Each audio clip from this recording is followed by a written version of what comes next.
WBNE. Hello, and welcome to episode 41, all about the choices of Master Samwise, Chapter 10, Book 4 of the Two Towers, being the 41st part of That's What I'm Tolkien About.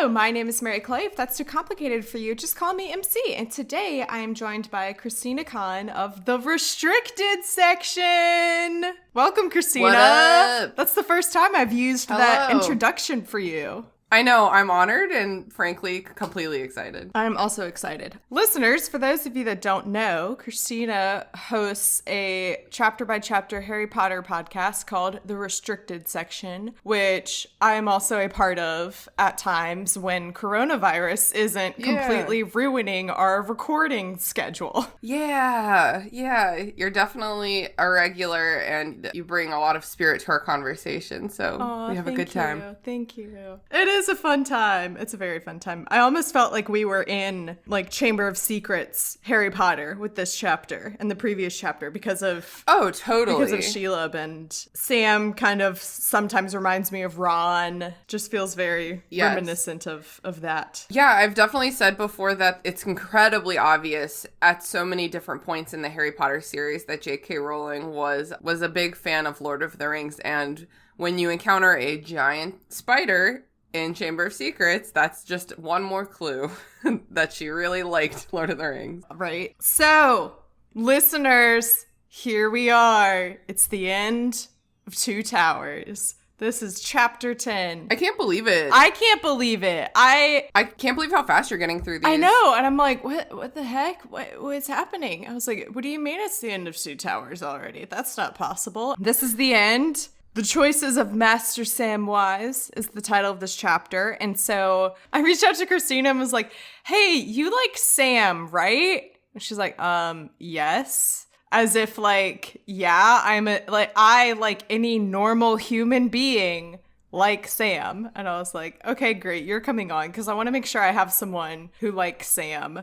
for a chapter that's very Sam focused. I do feel like the word like is very strong. I think that when you get to the end of the series, you will have more layers of understanding about Sam. My thought process here is that a lot of people, when they're like, what do you mean you don't like Sam? Sam is the best. He's everyone's favorite.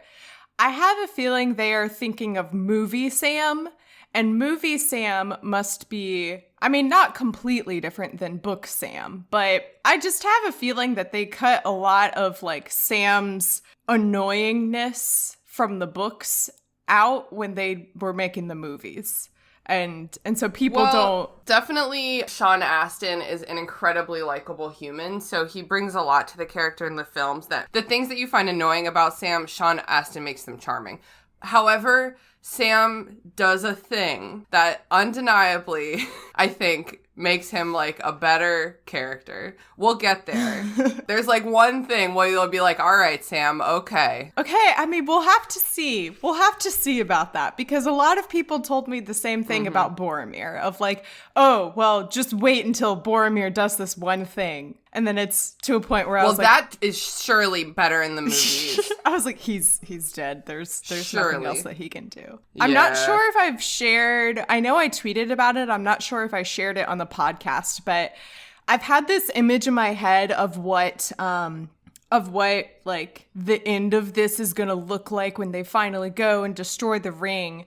And I was like, oh man, there's like it's definitely like a very vivid image I have in my head, but I don't understand how that's possible because I haven't seen the movies. And then I finally realized, I was like, I'm picturing the movie Holes where Stanley is carrying Zero up the mountain or whatever, and it's like, you must carry Madame Saroni up the mountain and sing while I drink, so I can get strong too. Oh my god. That's just what's in my mind, is like, instead of Stanley, it's Sam, and then instead of Zero, it's Frodo, and Sam has to carry Frodo or else his family will be cursed for all eternity.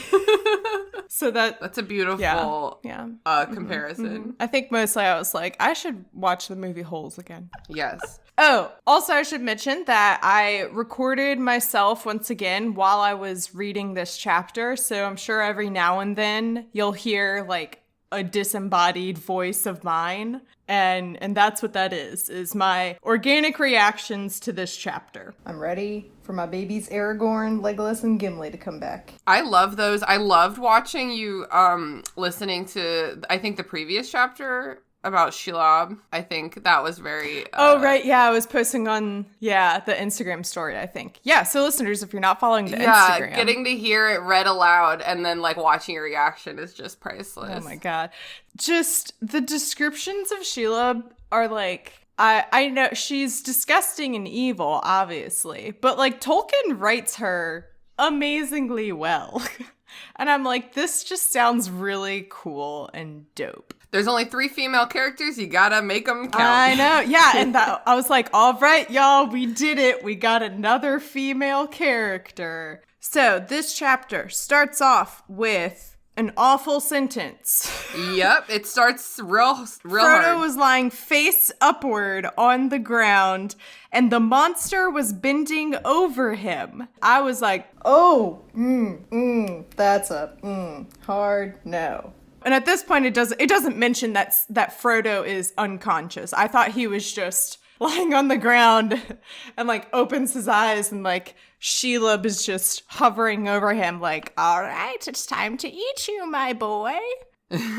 Yeah, I didn't read the previous chapter, Shelob's Lair, because I read the title of it and I was like, I remember exactly what happens in this chapter. I wonder where the next chapter is gonna pick up. And then I read this first sentence and I was like, oh, crap. You can swear, it's okay. Oh, starting off real strong. I know. It's awful. And I hate it. Just like really like the imagery is so traumatizing. Yeah, it's like really disgusting, and it's amazing how like authors are able to use spiders as this like representation of something that I would say the majority, like it's not even that, oh, I have like arachnophobia, like I'm afraid of spiders. It's not even like I'm too bothered by them, but it's definitely something that like I would say the majority of the human population has at least some part of them that is like, oh, that's gross and creepy and I hate it. Thanks. Yeah, it's like all the legs and then like they're quicker than you and they're sticky. Like they're just, we don't understand them. They're not like us. What are their true intentions?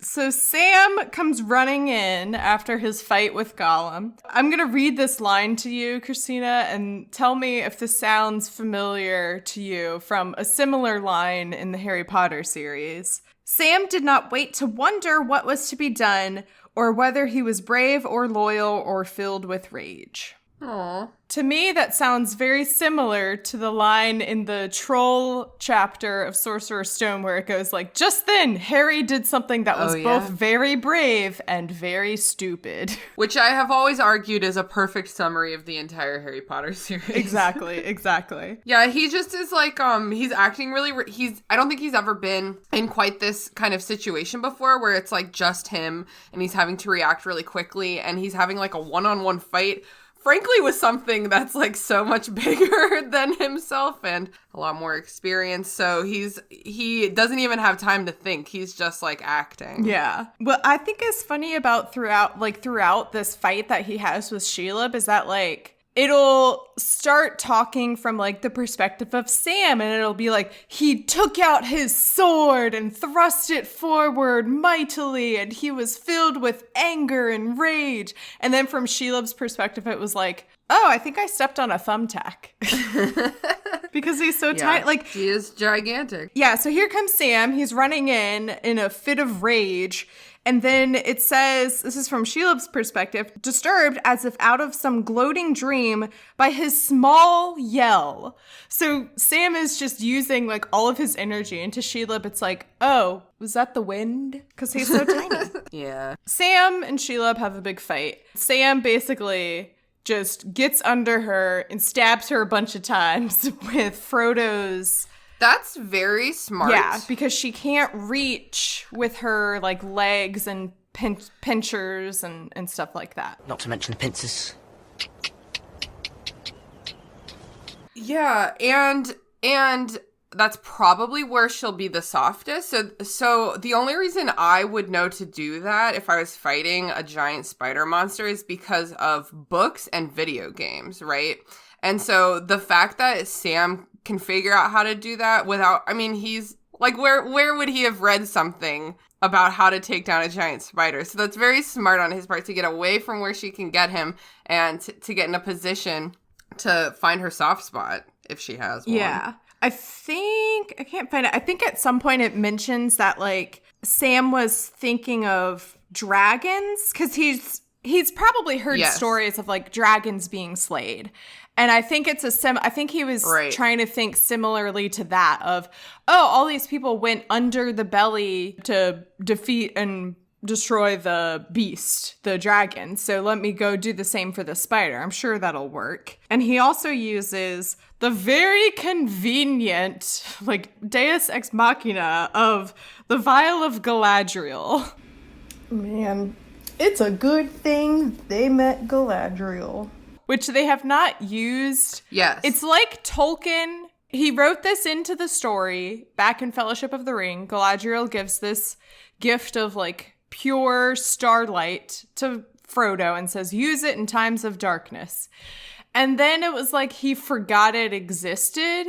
And then he just remembered it at the end of Two Towers because they've used it in, like, the past 3 chapters, which makes sense given where they are. But, like, they're using it a lot all of a sudden. Yeah, it's true. He wrote his own Chekhov's gun and then he was like, oh, I need to use that. Use that, yeah. But they are at last in a place that is, like, so dark and terrible that maybe it's just that they can no longer provide their own light, in air quotes, you know, like, it's getting harder for them to, like, overcome their obstacles and to keep up hope, basically. So if I hadn't used it before, this would be the time for me to. Yeah, I get it. It's like when you're playing a video game and they give you a potion or whatever that's all healing and it'll up your defenses by 20 and it'll do all of these things and you're like, I'm going to save this until I am absolutely desperate and I can't get through to the next level unless I use it. Yes. And if you're anything like me, you get to, like, the final boss battle and you're like, no, but what if I need this later? And you still never use it. And then you finish the game and you're like, oh, I could have used that a long time ago. Oh, well. Or, like, if I'm about to get to a boss in a video game and I'm not ready for it, I'll, like, leave the whole dungeon and go back out into the world and just, like, hoard potions. Yes. And power-ups and then, like, go back. Yeah, that's happened with me a couple times in Zelda where I'll be like, yeah, I'm prepared. And then I go in and I just get absolutely gobsmacked and I'm like, I was not prepared at all. And now all of my weapons are broken. I've eaten all of the food that I have. Yeah. Let me like run away immediately and I will come back. Run away! In like 3 hours once I've gotten all brand new weapons and made all new foods. Exactly. It's also good for morale to go back out into the world and just, like, beat up some skeleton guys. Yeah. And then you're like, wow, I'm so strong. And then you're all confident. Yeah, you go back to the areas where, like, the enemies have, like, 1 heart power, basically, compared to you. And you, like, hit them once and you're like, wow, I'm so strong. I can do anything. Which is like Sam. Sam has the belief now that he can do anything with the vial of Galadriel. Oh. So I know, do you like that segue? Yeah, that was pretty good. And he uses it to ward off Shelob. She's been stabbed and hurt by Sam. And then now this, like, piece of magic is going against her. And it forces her back into her little lair. And she's not killed, and I half suspect that like we might see her again in the future. I don't know. Like it's always hard to tell when enemies are never killed off, when it's just like, it's what happened with Gollum in the previous chapter, where Sam doesn't kill Gollum and Gollum realizes, oh, I'm not going to win this fight. I'm going to leave immediately. Right. And that says to me, we have not seen the last of Gollum. Yeah, the way that Shelob retreats into her lair, to the language is like, whoa, okay. You okay Shelob there? was gone, and whether she lay long... Yeah, I was just looking for the right quote. Shelob was gone, and whether she lay long in her lair, nursing her malice and her misery, and in slow years of darkness healed herself from within, rebuilding her clustered eyes, until with hunger like death she spun once more her dreadful snares in the glens of the mountains of the shadow. This tale does not tell. So that reminded me, first of all, that's a pretty bad paragraph. Second of all, it reminded me really vividly of Greek mythology, where you can't kill a monster, truly. They get thrown into the pits of Tartarus, where they rebuild their strength, and then they until they're at full strength, and then they kind of come back. So that's what that reminded me of. Yeah, that's definitely very reminiscent here. Yeah, and that's like a plot point throughout the entire Percy Jackson series, is like they kill a monster and then it's like, well, we all know that he'll probably be back and matter next time because you can't really kill him. Yeah, and that's what adds like a level of fear in Mordor of like, you have zero idea like what is lurking around every corner. It could be Shelob again. It could be orcs. It could be you just never know because there's so many like evil monster people. Yeah, really just like this world is so old that there's a lot of evils that like have been forgotten. I think the Balrog is a really good example. Mm-hmm. Like, who knows if Gandalf suspected that it was going to be there, but that thing was so old that people didn't even know what it was. You know what I mean? And like, same thing with Shelob. She's been here for like millennia, just lurking until people like don't even remember that she exists. And that Middle Earth is just creepy. You don't know what to expect. It could be so old and powerful. Like you said, just like in a hallway around the corner. Yeah, it's also interesting that like there are both like good and evil entities in Middle Earth that have been around forever. Forever. I would like to think that Tom Bombadil is a good entity. I don't really know. He's like, I don't know, like true neutral or something, or a chaotic neutral. Yeah, I would call him chaotic neutral, exactly. Yeah. Much like Sean, my fiance. And chaos demon. And then there's also the Ents who have been around forever. But they're good, I hope. Because they're on. Yeah, I would call them neutral good. Oh, also, I would like to go back a couple episodes where I said something about, I was talking about Treebeard, and I said, we know he's a good entity. And then editing it, I was like, I can't believe that I totally missed the opportunity. Treebeard, he's a pretty good entity. Get it? Nailed it. Thank you. I'll be here all week. Actually, I'll be here all the next 2 months. So Sam goes back to Frodo, goes to cut him loose, and then realizes he is not breathing, he's not moving, his skin is very cold, and oh no, our hero has been killed. What you say? Except there was zero worry in my mind that Frodo was dead. Well, you got a whole other book left. I know, given the nature of this story, I've said it before and I'll say it again and I will eat my words gladly if we get to the end of the story and this isn't true, but I would wager that the remaining people of the Fellowship are not going to die at all in this story. I'm not worried in the slightest about any of them. Your wager is noted. Yeah, and I think I've said that, I will quit this if Legolas dies. That's the only one I will be truly upset about.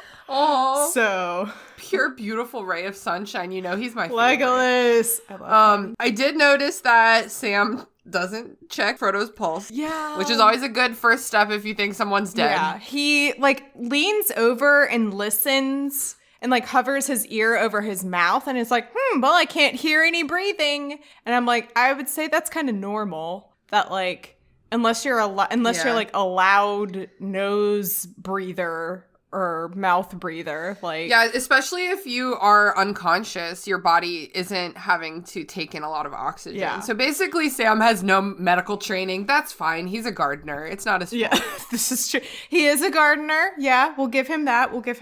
So he is obviously devastated that his good pal Frodo is dead. Rip Frodo. We shall now have a moment of silence. Just kidding, because he's definitely not dead.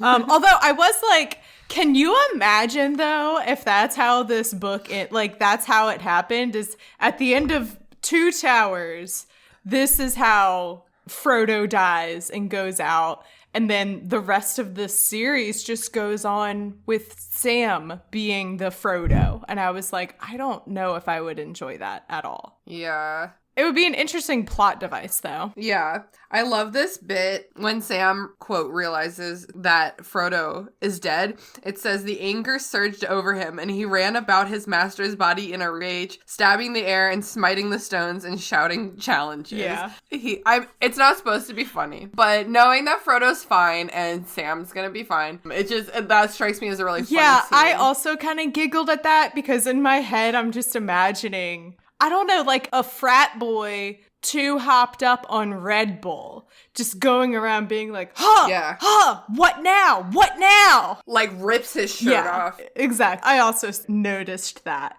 But I decided, I was like, I'm not going to talk about it because everyone's always mad at me for making fun of Sam. So I'm glad that you brought it up. I mean, Sam does have, like, the emotional processor of, like, a 5-year-old. Mm-hmm. There's a lot to be said about Sam. He's a very complicated person. I get why you don't like him. I think that there's more to come, but definitely he acts like a child. Then, this is when I thought I had a brain blast, where I was like, I know what's going to happen. I was like, wait, could the ring save Frodo? I was like, what exactly can the ring do? I was like, I think the ring it gives you some kind of like immortality, I think. I don't exactly know 100% the true extent of the powers of the ring, but I think that a lot of people don't. Yeah. Like, even in this book, I think that most people don't know what it can do, including Gandalf. Yeah. And that's also like one of the biggest reasons why they need to destroy it is like, we don't know what this can do, and we don't want to sit around and wait and find out what it does do. Yeah, because then it'll be too late. Mm-hmm. But I was like, Sam is going to put the ring on Frodo, and it's going to like, the title of the chapter is The Choices of Master Samwise. I thought he was going to be faced with this huge dilemma that he was going to have to do. And I thought it was going to be that like, oh, he's going to put the ring on Frodo, and it's going to bring Frodo back to life.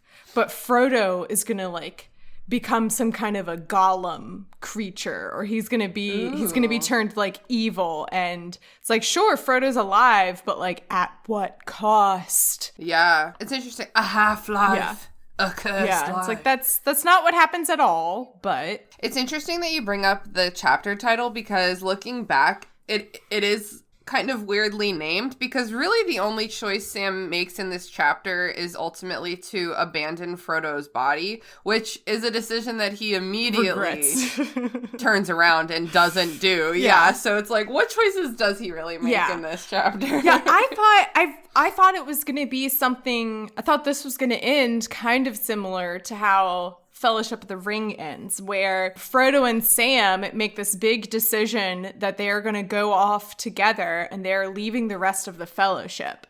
And so I thought it was going to be something kind of monumental like that, where he has to do something that's going to be really hard and difficult, but ultimately it's for the greater good and it's for the good of this mission to destroy the ring. And really he makes a lot of choices. I wouldn't say that a lot of them are good. I wouldn't even necessarily say that they're okay. Well, I will save my thoughts for a couple pages later, but because we will get there. Don't you worry, listeners. I know you're sitting there worried. Is she gonna lay into Sam this chapter. I hope she does. I will. Don't you worry. So, yeah, Sam is heartbroken over his friend's death as he runs around frantically punching the air, which is how we all express our emotions. Totally. He says, "What shall I do? What shall I do?" And he remembers at the beginning of their journey, Frodo said, "I have something to do before the end. I must see it through, sir, if you understand."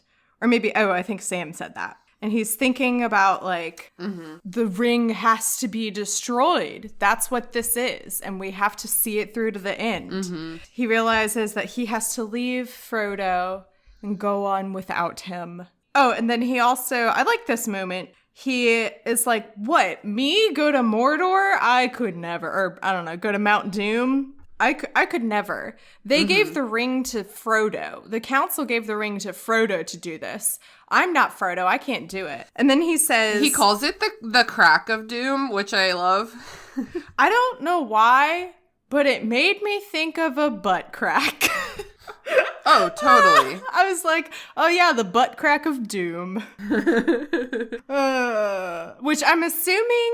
Throw it in, never to be seen again. Yeah, okay, so like pausing this little excerpt real quick, like have they actually come up with the plan yet? I don't think anyone has ever said, oh yeah, we're gonna go to Mordor, we're gonna go up to this volcano, and we're gonna throw the ring into the lava and fires of Mount Doom. But it seems here... I think that in the Council of Elrond, they talked about that because that's like the whole point is that the ring can only be destroyed with the hottest fire in the realm, which is the same fire that forged it, which is Mount Doom. So that is what they decided in the Council of Elrond, because there's simply no other way to destroy it. Cool. Maybe I need to like go back and reread just that chapter, because there's so much there was in a that lot. Chapter. Well, and now you have much better context this for is it. true. Especially because that was where we first met Gimli and Legolas, and so I was like, oh, who are these two? Like, who are all these brand new characters that we're gonna go on a lifelong journey with? Yeah, and that's also a really wonderful scene in the movie, too, in a little bit of a different way from the book. Yeah. I know a lot of people have that scene as like, that's the one where they're like, you have my bow and my axe and my sword. That's literally my favorite way to say that I'm down for something. And my axe. Hey, you want to go bowling? And my axe. Hey, remember bowling? I know. Literally, that's how I know that I'm getting really cooped up is because yesterday I was daydreaming about bowling, which is only kind of fun. Oh, man. I know. I'm going to be like the most social person I've ever been in my life once all of this is over.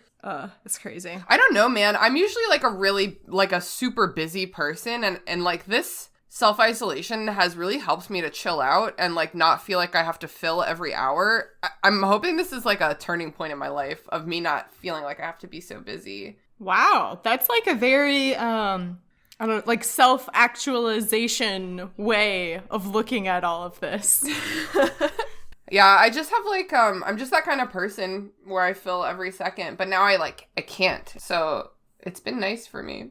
Also at the same time, it's crazy. Yeah. See, I'm kind of similar in that I don't like to be sitting still doing nothing, except for I don't have enough friends to fill the hours though with doing like activities with other people. So I do dumb stuff and I spend like hours playing Zelda, and I'll be like, oh, you know what? Yeah. Maybe tonight's the night I make banana bread. And then I make banana bread. Banana bread is so good. Yeah, I made... So there's I'm gonna have to send it to you. There's a TikTok of this guy...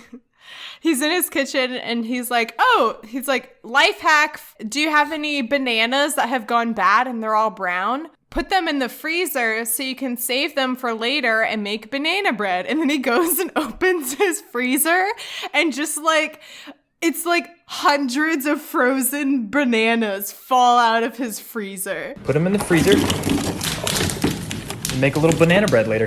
Oh my God. And it's I laughed so hard. Anyway. Very relatable. So Sam remembers the council told Frodo and tasked him with carrying the ring. And then he says he realized And the council gave him companions so that errand could not fail.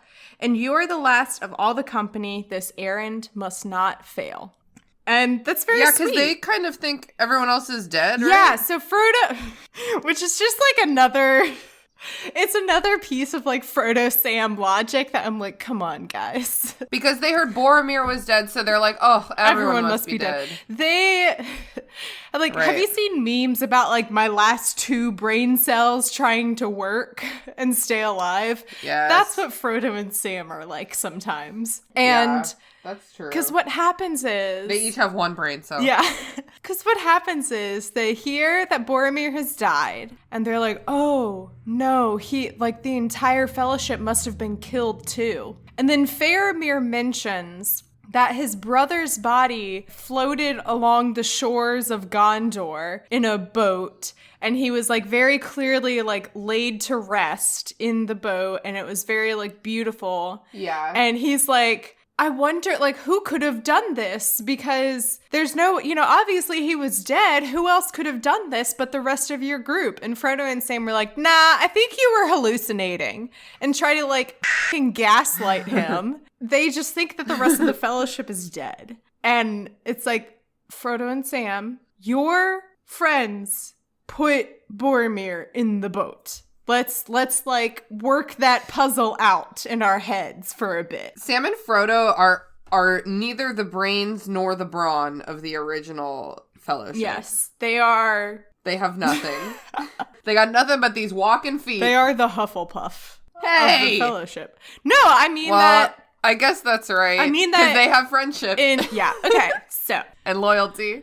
at the time, so this will come out like a week and a half after the fact that this happened. So the only people that it's just me that cares about this, honestly. So Tyler tweeted, Tyler Carlin, one half of Bacon and Eggs, the original people who brought this podcast to life, tweeted that, like, despite his undying loyalty to Frodo, Sam is a Gryffindor. And I replied back and said, sorry, all of the hobbits are Hufflepuffs, except for Bilbo, who's probably a Slytherin. And then we got into a very long, like, Twitter discussion about, like, the hobbits being Gryffindors or Hufflepuffs. His reasoning was that Merry and Pippin joined this journey for absolutely no reason at all. That's mad Gryffindor energy. And I said, no, Merry and Pippin joined this journey because they didn't want to be left by their friends. They had FOMO, and they wanted to continue to be with their friends. And that's why they went on with everyone from Rivendell. Oh, and then I said, also, like, only a Hufflepuff could awaken the Ints and stir them and bring them to action. Yeah. I definitely think that Merry and Pippin are Hufflepuff. I will forever stand by this statement that all of the hobbits except for Bilbo are Hufflepuffs, including Frodo and Sam. I think Frodo is a Ravenclaw. That's giving Frodo a lot of credit.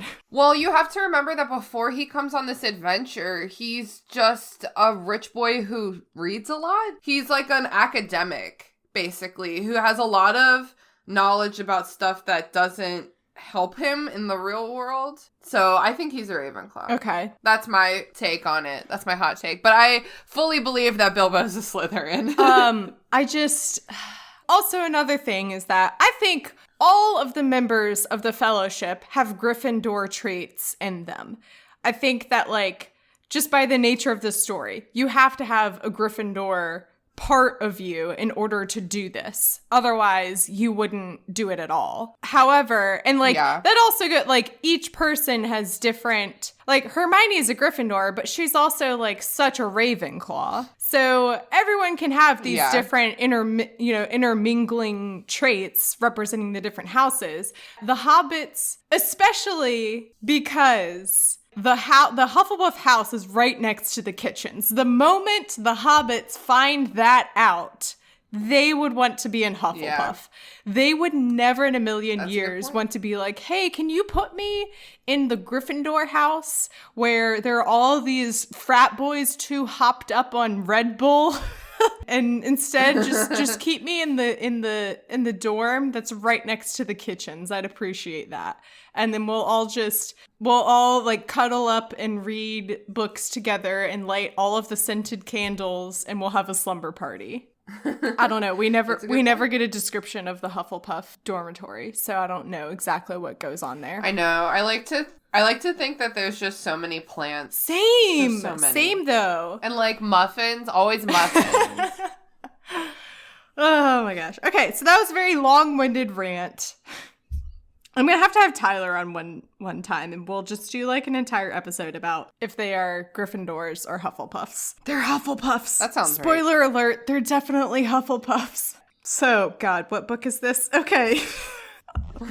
As I went off on so then Harry Potter. that long tangent. I mean, Frodo Baggins. So, wait, Frodo so I just Potter. had a thought, just to like round out this Harry Potter. Yes. Just to round out this Harry Potter conversation, imagine Harry Potter, right? The series. But instead of Harry, it's Frodo. Would the story change at all? I don't have that opinion. know. Like, it's not just that Daniel Radcliffe and Elijah Wood are so similar. I also think Frodo and Harry are really similar. I definitely think they're similar, but I think I don't think it would be the same because Frodo, like the first chance he gets to be like, I'm gonna do all of this by myself, he goes off and does that. And it's only because Sam like nearly drowns trying to come after him that he takes Sam with him. But Harry tries to go on his own. I know, all the but time. he always gets stopped. And it always ends up turning around and being like, yeah, you're right. I'll stick around.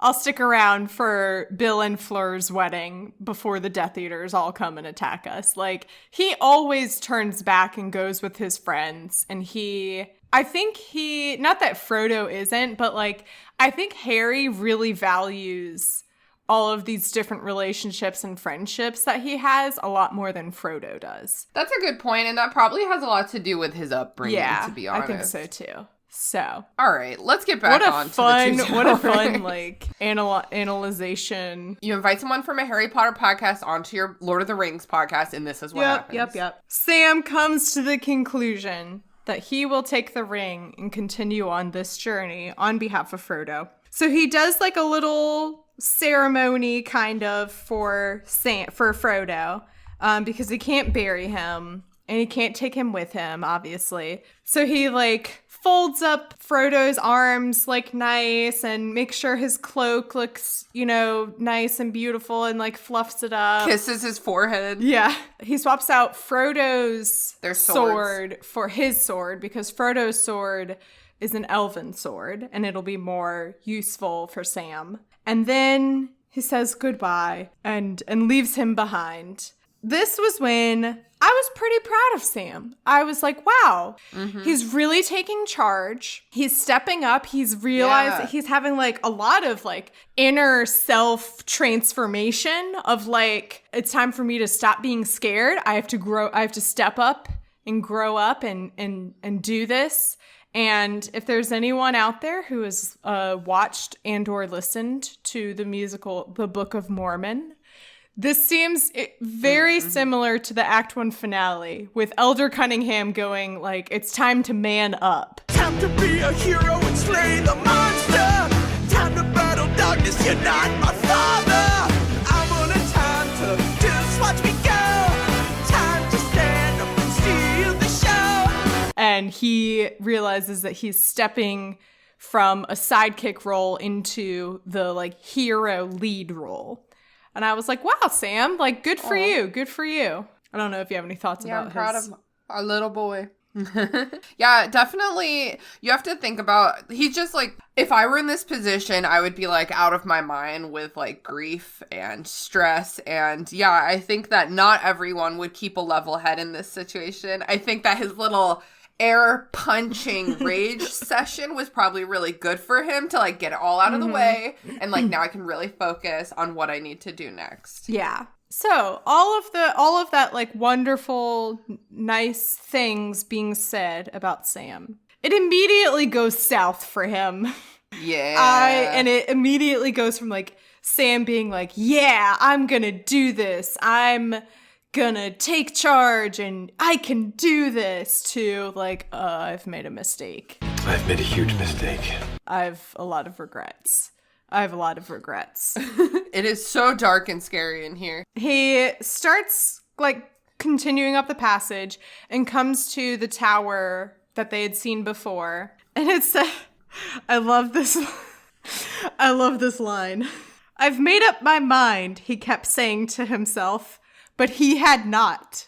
And it's just like so scarily realistic, of, at least for me, where I'll be like, that's it, I've made up my mind, I'm going. And then it's like, I don't know how I feel about that anymore. I'm not sure about that. And it just makes me laugh. Yeah. Because he has this whole, like I was saying, like inner self transformation, and he thinks through a lot of things, and it seems like he is going a couple steps forward in his character journey, and then this feels like he's taking 20 steps back immediately, where he's like, oh no, never mind, I changed my mind, I hate this, I don't think this is gonna work. This line, I made up my mind, he kept saying to himself, but he had not. That reminds me very specifically of like when I go on runs, and a really important part of that is like chanting to myself, this feels great, this feels great, this feels great, as I'm like slowly dying, because if I wasn't actively telling myself that this feels great, I would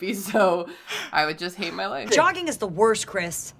I mean, I know it keeps you healthy, but God, at what cost? Oh my God. You gotta manifest things, you know? That's like when, this happens a lot with me when like I'll go and sit out on my balcony to like read, or I don't, just like spend some time outside and be like, oh wow, it's such a nice, beautiful day. Isn't this so nice and relaxing? Meanwhile, it's either like 100 degrees and it's sweltering and I'm sweating profusely and it's actually miserable. There's just pollen everywhere and I'm sneezing and my eyes are itchy and I can't breathe. And I'm just like, this is so great. It's great to be outside.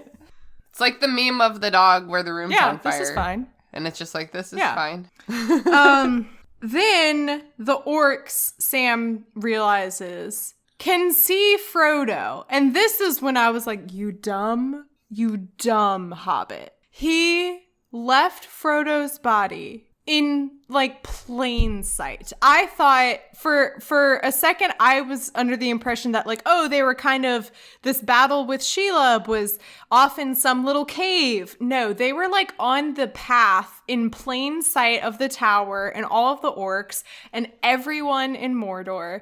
And then he has this like beautiful goodbye with Frodo, and he says like Galadriel, if you can hear me, I have one wish, and it's that after all this is over, I'll be able to come back and find Frodo and give him a proper burial. And I was just like, Sam, you are leaving him out in the open where literally everyone can see him. This is the dumbest thing you have ever done or thought in your life, that you could just leave him here and it would be fine.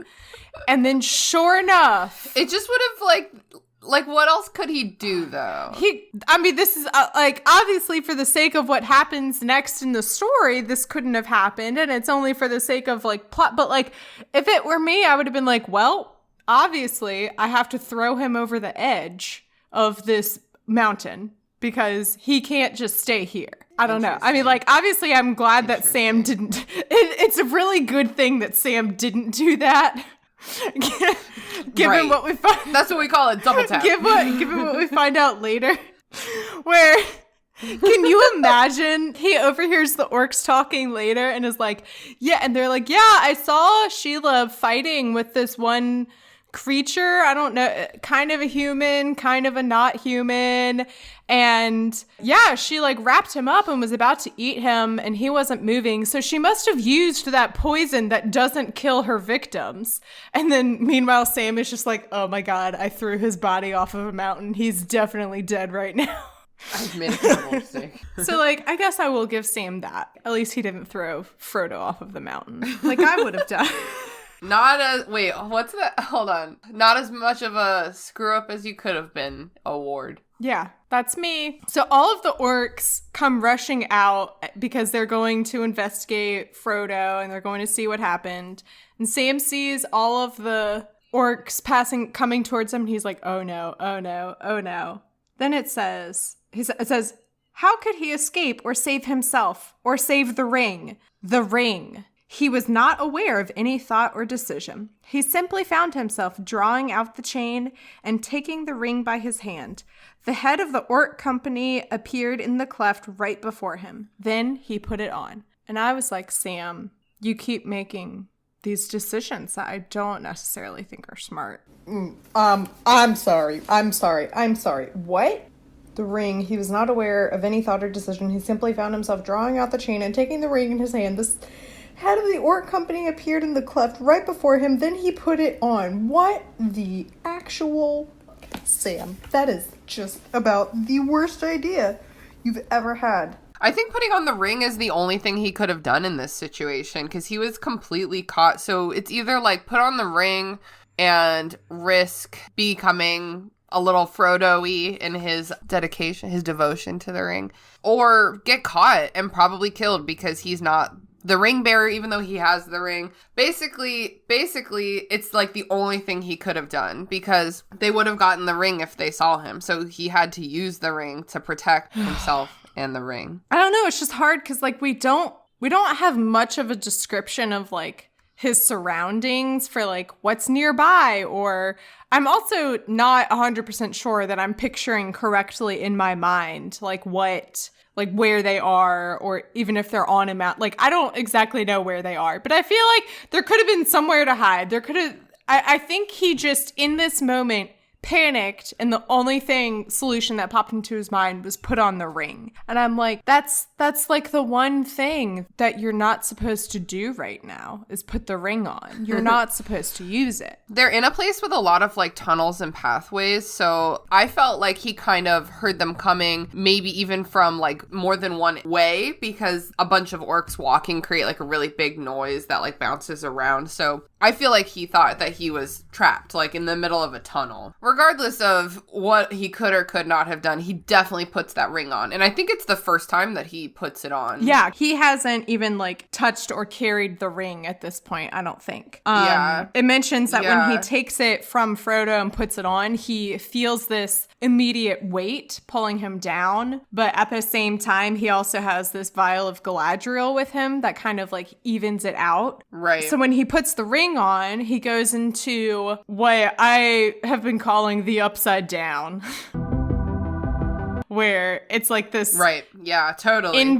It's like the in-between world of the real world and then the demon world. Yeah. And it also gives him, like very conveniently, the ring gives him the power to understand what the orcs are saying. I think that only worked because they're orcs. I think it wouldn't work on like other creatures. It says that like perhaps the ring gave understanding of tongues or simply understanding, especially of the servants of Sauron its maker. So I think that's what it is like it makes you understand orcs good. Well, I think he would be able to understand since it just says servants of Sauron, I think he would be able to understand any dark enemies that are speaking in some kind of other language or tongue. Mm-hmm. But it's definitely very convenient that, like...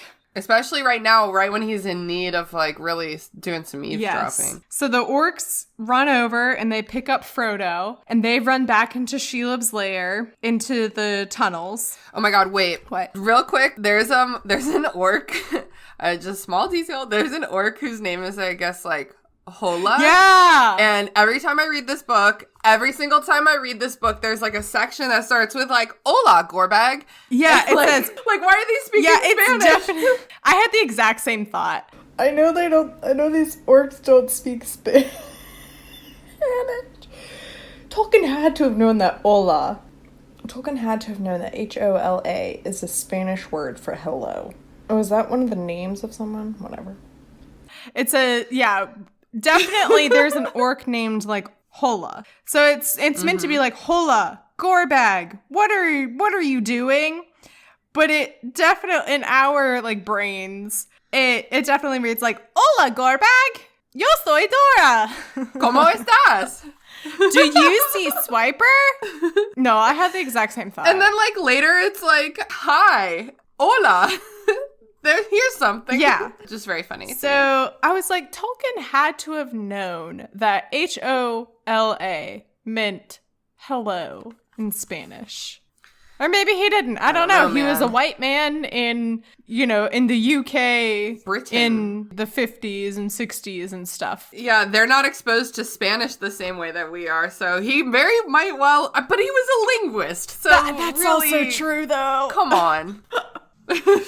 Oh, man. Yeah. Tolkien may or may not have known Spanish. We don't know. But he definitely should have at least known that hola is spelled H-O-L. Yeah, pretty basic. If it had been gore bag, hola, then I would have been like, oh yeah, obviously, there wouldn't have been as much confusion in my brain. But the fact that the first word in this like passage of the orcs conversation is hola, which is a greeting. Yeah. It definitely confuses. Yeah. It is confusing. So A little bit of an I oversight wonder if there. it's the same thing in a like Spanish translation of Lord of the Rings. Like, I wonder if they changed... that's a great point. I wonder if they changed it to, like, a different name or something. Well, technically in Spanish, hola has an accent. Is that right? No, it does not have an accent. Good. It doesn't really make sense grammatically. After I said that, I was like, that's It's not just right. hola. Well, great. Hola. Now Hola. it just sounds like we're a bunch of white people saying a Spanish word. Now it just sounds like my parents real. when we go to a Mexican restaurant and they're like, "Can I have the arroz con pollo?" And I'm like, "Oh my god." Yo, I know someone, there's a restaurant around town called Arroz, which is Spanish for Yes. rice. And I know someone who calls it arroz. And I'm like, please stop. You hurt me so much. The last time I was in a Mexican restaurant and my friend was ordering, and I think it was Tyler. That was it. And the menu said, because he was here visiting for the weekend, and the menu said like arroz. You could get arroz con pollo with pork, steak, or chicken. And we were like, but arroz con pollo implies that it's with chicken. It's con Yeah, pollo. and so, and like also you could request it without chicken. And we were just like laughing about the idea of ordering and being like, "Hi, could I have the arroz con pollo, but no chicken?" And it's like, so you just want rice? That's arroz sin pollo. Yeah, or like, could I have the arroz con pollo with chicken? And it's like, sure, I will give you the rice with chicken, Double chicken. So, Lord of the Rings. We're on Sam it. follows the orcs into the tunnels, and they go through this one tunnel that Sam and Frodo had originally come to, and it was blocked. They are able to go through it somehow, and Sam isn't following close enough behind, so he doesn't pass through it with them. But he's able to eavesdrop, and here's this conversation about how the orcs are going to call Sauron or call like one of his, I don't know, secretaries or something. I don't know. Basically alert Sauron somehow. Man, his secretary, what a rough job. It's also like really funny to hear the orcs speaking so casually and normally with each other, because to me it seems so, because like you imagine them as being like gross monsters, and then here they are being like, they're talking about like the Nazguls, and it like one of them says, "Those Nazgul give me the creeps, and they skin the body off as soon as they look at you and leave you all cold in the dark on the other side. But he likes them. They're his favorite nowadays, so there's no use grumbling. I tell you, it's no game serving down in the city."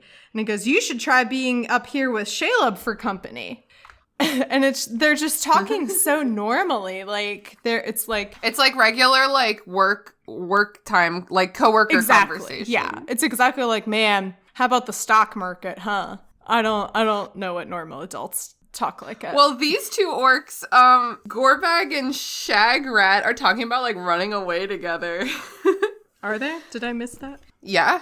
Well, it's like, what do you say? here it If is, we get yeah. a chance, you and me'll slip off and set up somewhere on our own with a few trusty lads. They Right, yeah. hashtag gay orcs in love. And then he says, "We'll talk of that later." Yeah, this the two video games that I love so much that are set in Middle Earth, the Shadow of Mordor and Shadow of War, like Shadow of War is like the new sequel that just came out for Shadow of Mordor. Those are two of my favorite games, and they are about the orcs basically. Like it's a lot about orc politics and stuff, and you get to overhear a lot of orcs talking, and it's really funny if you like sneak behind a group of orcs. They're having really mundane conversations like this, and it's fun. The things that worry an orc. It's just like, it's like weirdly humanizing for these like otherwise evil, monstrous beasts. And then to be like, oh no, they're people too. They probably have families and wives at home. No, I don't know about that, but orcs are people too. No, they are not. Let's put it this way. Hermione would definitely create a campaign for like orc freedom and equality. Oh, definitely. Yeah. Oh, totally. So the orcs mention, they say, a message came. Nazgul uneasy, spies feared on stairs, double vigilance, patrol to head of stairs. So that is the message that was sent out. Presumably someone spotted Frodo, Sam, and Gollum going into the tunnel and going up the stairs. And then they mention, they're like, they're talking about Shelob and how right now they're not concerned about her because they could like see the trail of like ooze of like her that would otherwise be blood of like her when she was like running back into her lair. So they know that she's been hurt, and so they don't have to worry about like being eaten or anything. And they say, my lads saw her and her sneak. And it's like, oh, capital S. It's Gollum, bitch. Yep. I love all the different descriptions that characters give when they're talking about like, oh yeah, I saw this thing off behind the trees. I don't know what it was. One of Faramir's men described him as a large black squirrel with no tail. I think that's hilarious. So creepy. This one says, you must have seen him, little thin black fellow, like a spider himself. Or perhaps more like a starved frog. Classic. Yeah, that sounds right. Classic Gollum. And it's like, oh, we know exactly who that was. That was Gollum, obviously. Yeah. They are talking about this fight that Shelob had, and they're like, well, it must have been some huge bodybuilder that fought her, because no one's ever injured her before. There's someone loose hereabouts, as is more dangerous than any other damned rebel that ever walked since the bad old times, since the great siege. And then further down, I'd say there's a large warrior loose, elf most likely, with an elf sword anyway, and an axe as well, maybe. And it's like, LOL, it's actually Sam, a child. A child. That's something to give him a little bit of courage to get through. Yeah, and Sam kind of laughs too. He's like, LOL, they think I'm some huge, really buff dude who has a giant axe and is just running around here frantically killing everything. It's like, if only they knew. So they talk about Frodo, and they're going to keep him up in the tower, and Sauron or one of his servants or someone will eventually come and check on him and kind of like examine him, and then eventually he'll like get killed then or whatever. They start talking about how weird it is, and one of the reasons that they know that there is another person still running around Mordor is because they know that Frodo had been like bound up by her webs, and she was getting ready to eat him, but he had been cut away. They say that she wouldn't have just killed Frodo and then eaten him, and she wouldn't have poisoned him because it says, when she binds with cords, she's after meat. She doesn't eat dead meat nor suck cold blood. This fellow isn't dead. Oh my gosh, what? No. This fellow isn't dead. Oh my. I never would have imagined that Frodo wasn't actually dead. Oh no. Thank goodness, literally. Like, I'm glad, obviously, that he's not dead, but it's just so gross. Like, her whole setup is so gross. Like, she was about to hang him up and save him for later, keeping him comatose with her venom. That's nasty. Get a refrigerator. Get a refrigerator. Yeah, but like very clearly Tolkien meant this to be like a huge plot twist, to be like, oh, what? No, Frodo's still alive? And it's like, I'm not falling for it. Obviously I didn't. It was the epitome of the shocked Pikachu meme for me. Yeah. However, Sam is absolutely, he's like, oh no. Oh, I f***ed up.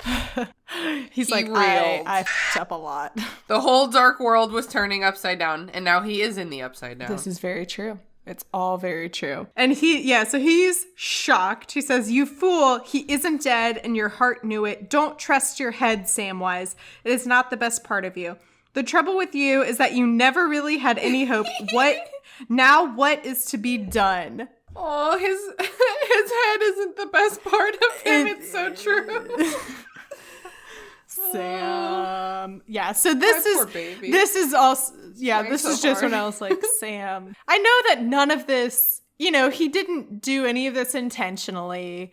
He was only doing like what he thought was the right thing at the time. But it's just like, he can't do anything right. That's just like, unfortunately, the kind of character that he is. Where like, he's trying his best and his best just is not good enough. Yep. He's a bit of a bumbler. I noticed in this chapter, Tolkien always capitalizes pronouns for Sauron, which is an interesting move that's very like biblical. And then I also noticed in this chapter that he capitalizes pronouns for Shelob. So really, he just likes capitalizing stuff. He's like, this It's like, I want is you to know important. that these people are the most evil and important of all of the evil and important people. Yeah. I think it might also be his way of like, I'm going to capitalize she and I'm going to capitalize he when I'm talking about Shelob and Sauron, because I don't want to write out Sauron and I don't want to write out Shelob, but like, you know who I'm talking about anyway. Yep. Yeah. Her ladyship. Yeah, and I also, I thought it was funny that when they were talking about Sheila being hurt, they say that, I can't find the exact line, but they say that like, oh, it looks like she sat on a nail, which is, oh, I forgot to mention, that's like what happens in the fight is that Sam is underneath Shelob and Shelob is like, well, fine, I'm just going to sit on you. And Sam holds up the sword. Yeah. And so she sits down on him with the sword. And so the sword goes into her.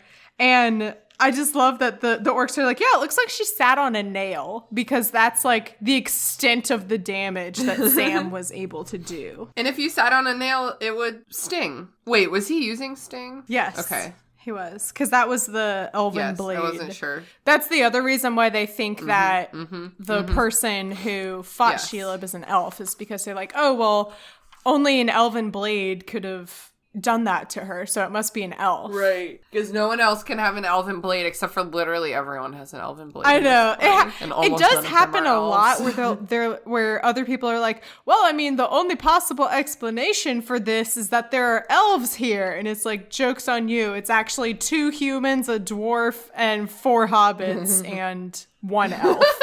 in a trench wizard. coat. Yeah, all in 1 trench coat. I have an elven blade tattooed on my back. You do.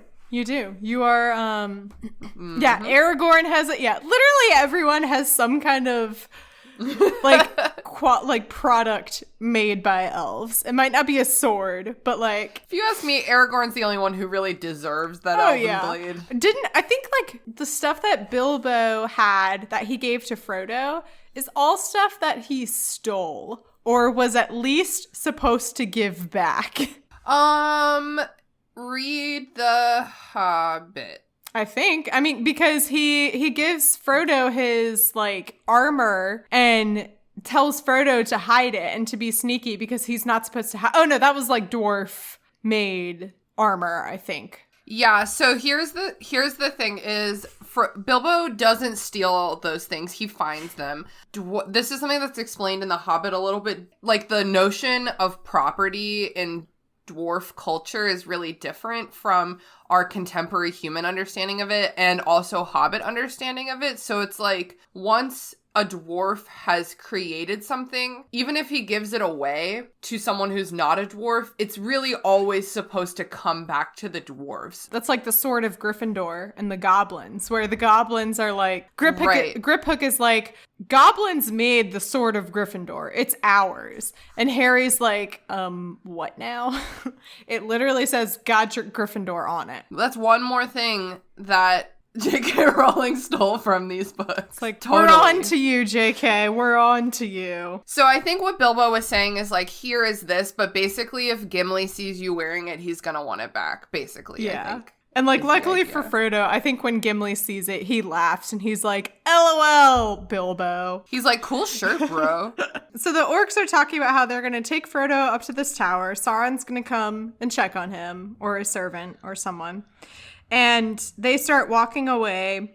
Sam goes to follow them and realizes that this blockage that they thought was just like a bunch of, I don't know, boulders or something is actually a giant door. And so he's able to sneak through and continue following them and listening to them. He like turns the corner to follow them and thinks that he's right behind them, but he's actually way farther away. So they walk into like the castle, I guess like the underground of the tower or something. And Sam is too far behind and he's frantically running down the tunnel to try and catch up with them. But too late. The gate was shut. Sam hurled himself against the bolted brazen plates and fell senseless to the ground. He was out in the darkness. Frodo was alive, but taken by the enemy. I think it's safe to say that Sam done f***ed up.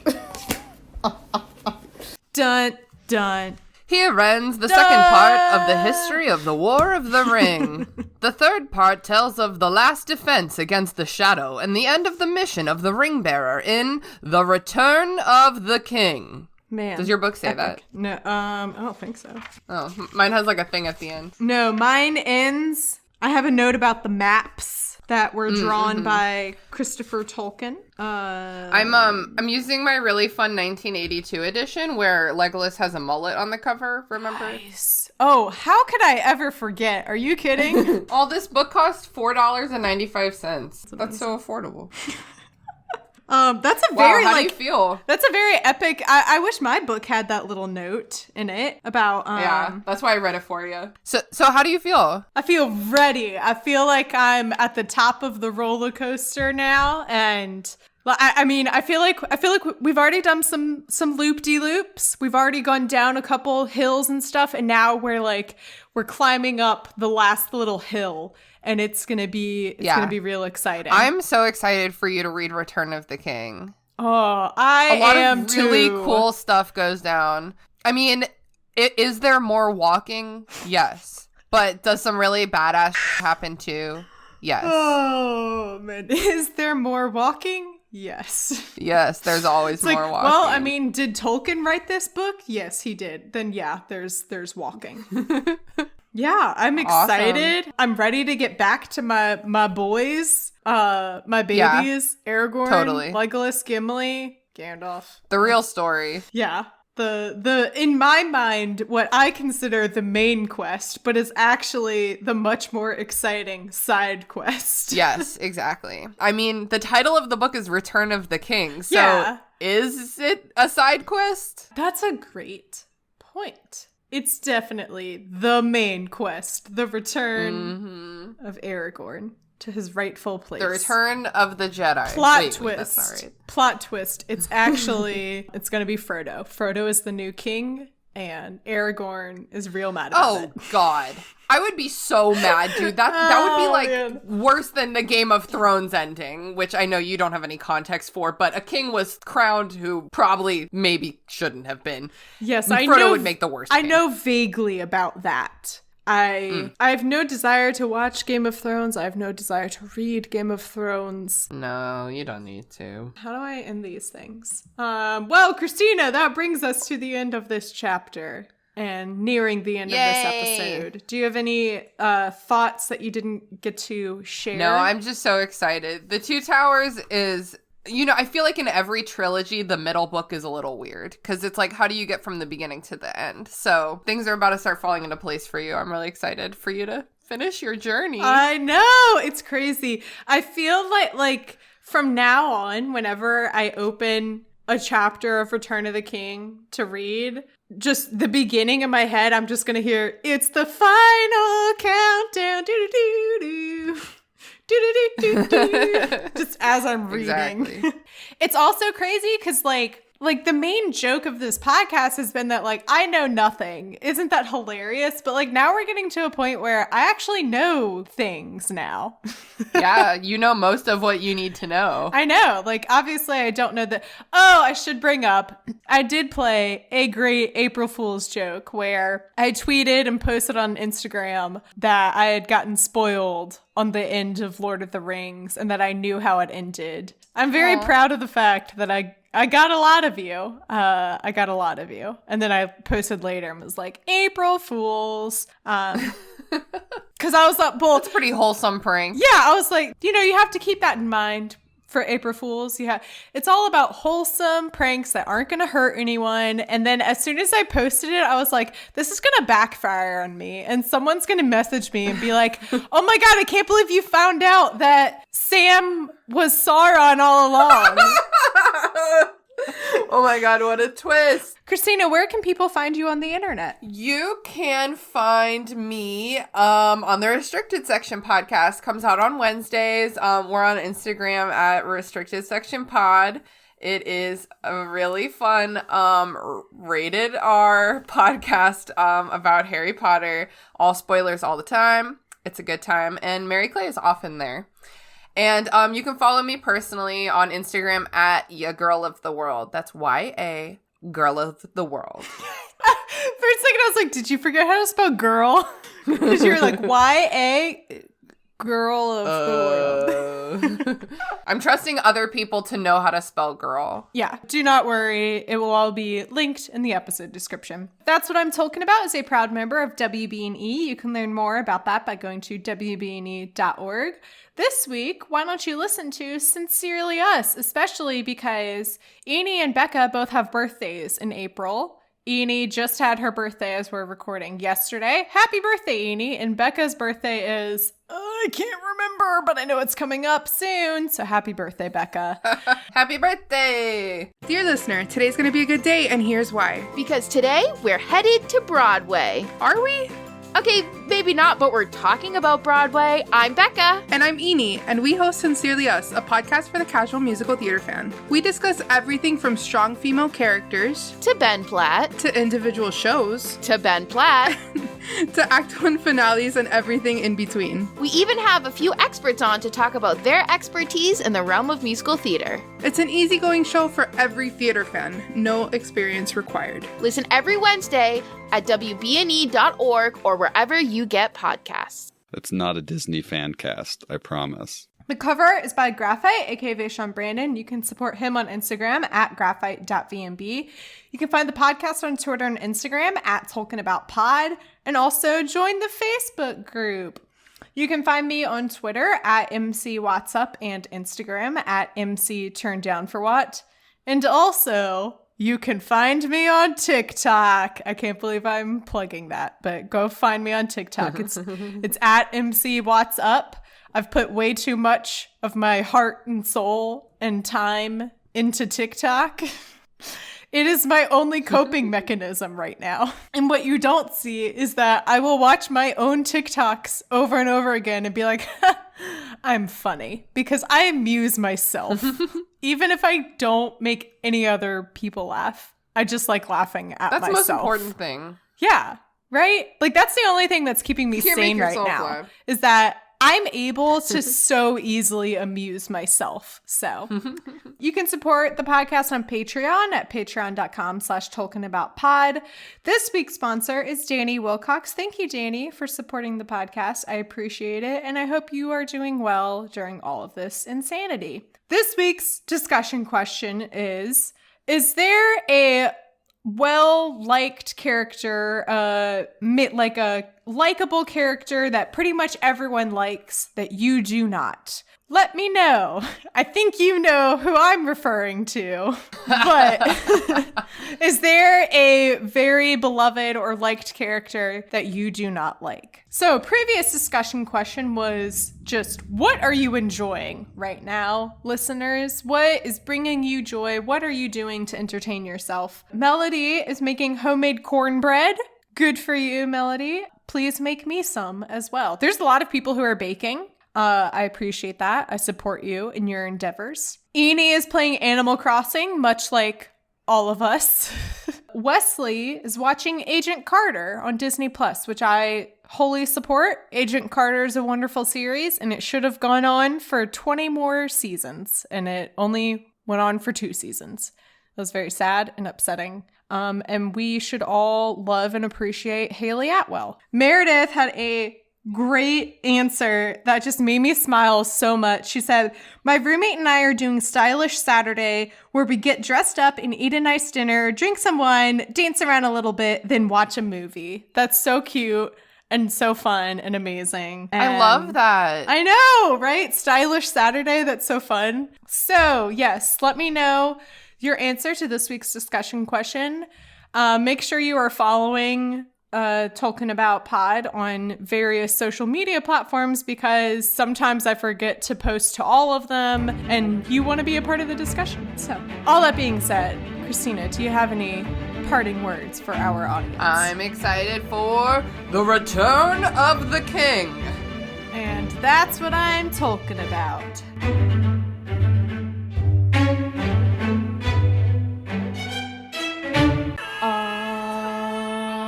Maggots in my scrotum.